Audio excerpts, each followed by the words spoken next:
Қайырлы күн достар, менің каналыма қош келдіңіздер. Бүгін мен бәліштің қамырын қалай жасайтынымды сіздерге көрсететін боламын. Алдымен мен апар жасап аламын. 150 мл жылы су керек болады бізге. Оған дрожж қосамыз, қант қосамыз, тұз қосамыз. Барлығын жақсылап араластырып аламыз.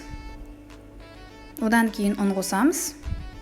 Қанша мөлшерде қосу керек екендігін астына видеоның тастап кететін боламын. Сол жерден қарап алсаңыздар болады.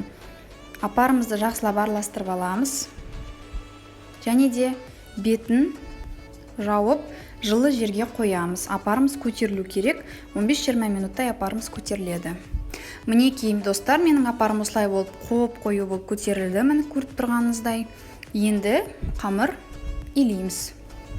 Дайын болған апарға 30 грамм осындай жібітілген сары май қосамыз.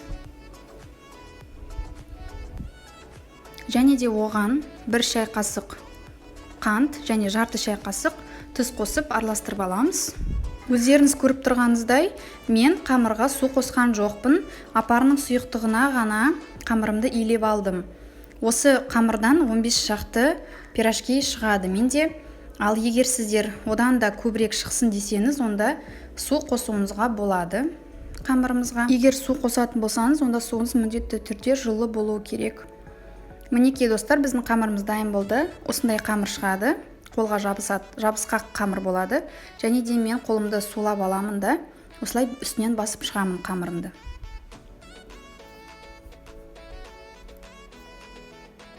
Енді қамырым бетін жауып, бетіне орамал жауып қоямын. 1-2 сағат қамырым көтерілу керек.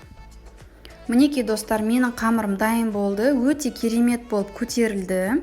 Дәл осылай болып сіздерде де көтерілу керек. Енді дайын болған қамырдан бәлішімізді жасай беруімізге болады. Менің каналыма тіркелуді ұмытпаңыздар, лүпіл басыңыздар, сау болыңыздар.